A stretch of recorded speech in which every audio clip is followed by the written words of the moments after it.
নমস্কাৰ। ভাৰতৰ উচ্চতম ন্যায়ালয়ে দিয়া এটা শেহতীয়া ৰায়দানে সৰ্বত্ৰে সৃষ্টি কৰিছে চাঞ্চল্যৰ। আপুনি শিক্ষক নেকি বাৰু? আপুনি বাৰু চৰকাৰী বিদ্যালয়ত শিক্ষকতা কৰি আছে নেকি? যদিহে আপুনি চৰকাৰী বিদ্যালয়ৰ এজন শিক্ষক তেতিয়াহ'লে আপোনাৰ টেট ক্লিয়াৰ হৈ থাকিব লাগিব। যদিহে আপোনাৰ টেট ক্লিয়াৰ নাই তেতিয়াহ'লে অহা 2 বছৰৰ ভিতৰত আপুনি চেন্ট্ৰেল টেটেই হওক বা ষ্টেট গভৰ্ণমেণ্টৰ টেটেই হওক আপুনি ক্লিয়াৰ কৰিব লাগিব। যদিহে আপুনি ক্লিয়াৰ কৰিব নোৱাৰে তেতিয়া কি হ'ব? এই কথাক লৈ আজি আলোচনা কৰিবলৈ আগবাঢ়িছো।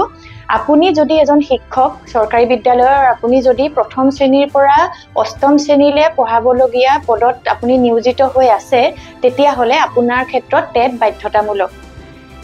এতিয়া কথা হ'ল যদিহে আপুনি টেট অহা 2 বছৰত ক্লিয়াৰ কৰিব নোৱাৰে তেতিয়া কি হ'ব? সুপ্ৰিম কোৰ্টে এই ক্ষেত্ৰতো ৰায় দিছে যদিহে আপোনাৰ অহা 2 বছৰৰ ভিতৰত যদি আপোনাৰ টেট ক্লিয়াৰ নহয় তেতিয়াহ'লে আপোনাৰ চাৰ্ভিচ টাৰ্মিনেশ্যন হ'ব। 5 ছেপ্টেম্বৰত শিক্ষক দিৱস আহি আছে।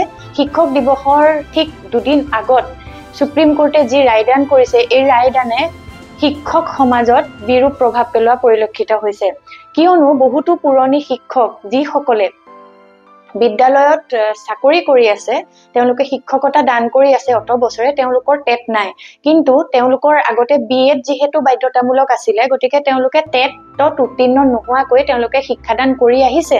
কিন্তু এতিয়া যেহেতু প্ৰথম শ্ৰেণীৰ পৰা অষ্টম শ্ৰেণীলৈ যিসকল শিক্ষকে পঢ়ায় তেওঁলোকৰ ক্ষেত্ৰত টেট বাধ্যতামূলক হৈ গ'ল। গতিকে শিক্ষকসকলে অহা 2 বছৰৰ ভিতৰত টেট ক্লিয়াৰ কৰিবই লাগিব। কিন্তু ইয়াতে এটা কথা আছে যে যিসকল শিক্ষকৰ 5 বছৰ বা তাতকৈ কম সময় আছে অৱসৰ ল'বলৈ তেওঁলোকৰ ক্ষেত্ৰত টেট বাধ্যতামূলক নহয়। কিন্তু তাত এটা কথা আছে যে আপোনাৰ কিন্তু যদিহে 5 বছৰ বা তাতকৈ কম সময় আছে অৱসৰ ল'বলৈ আৰু আপোনাৰ টেট নাই আপোনাৰ কিন্তু প্ৰমোশ্যন নহয়। গতিকে এই ক্ষেত্ৰত যিসকল পুৰণি লোক তেওঁলোকৰ মন ভাঙি যাব পাৰে কিন্তু আমি আছো এক্সটি একাডেমি আমি 100% দি আমি আপোনালোকৰ কাৰণে টেটৰ ক্ষেত্ৰত প্ৰস্তুতি চলাবলৈ আমি আছো। আমি সহায় কৰিম আপোনালোকক। সেই ধৰণে আমি কোৰ্চ আগবঢ়াম।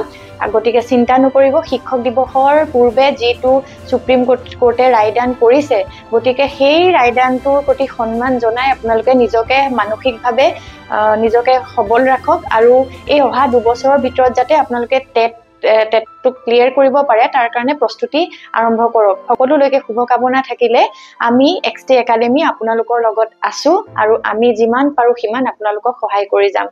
ধন্যবাদ।